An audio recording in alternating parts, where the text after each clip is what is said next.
এবছরে কুষ্টিয়ায় প্রথম বৃষ্টি হয়েছে আজ ভোরবেলায়। আর সেই বৃষ্টিতে ভিজে ভিজে আমি আর আমার আম্মা চলে গিয়েছিলাম আমাদের জমিতে পাঁচমিশালি শাক তুলতে।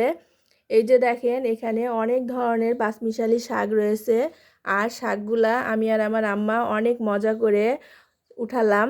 আর এই শাকগুলা ভেজে খেলে অনেক মজা লাগে, সেই স্বাদ। আর বন্ধুরা, এই পাঁচমিশালি শাকে রয়েছে পর্যাপ্ত পরিমাণে ভিটামিন, যা মানুষের শরীরকে সুস্থ রাখে, ভালো রাখে। এখানে অনেক ধরনের শাক রয়েছে, রয়েছে লাল শাক, রয়েছে মটরশুঁটি,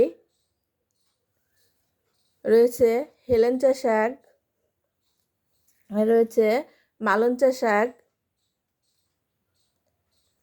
রয়েছে পালং শাক, রয়েছে কচুর শাক,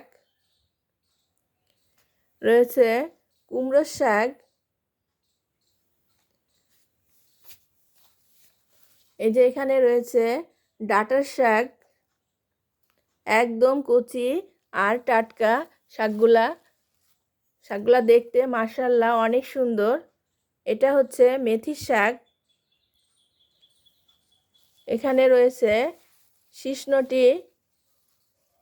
শিশনটি শাক। তারপরে রয়েছে আলুর শাক। এখানে অনেক ধরনের শাকই রয়েছে বন্ধুরা, আরও অনেক ধরনের শাক রয়েছে এর ভিতরে, সেগুলা খুঁজে খুঁজে বের করতে হবে। এই যে দেখেন, এটা হচ্ছে আলুর শাক।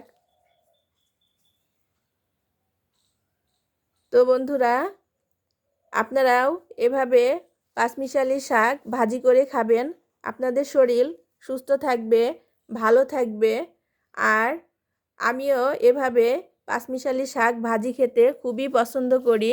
তো বন্ধুরা, আজকে এই পর্যন্তই, দেখা হবে পরবর্তী ভিডিওতে। সেই পর্যন্ত সবাই ভালো থাকবেন, সুস্থ থাকবেন। আজকের মতো বিদায় নিচ্ছি।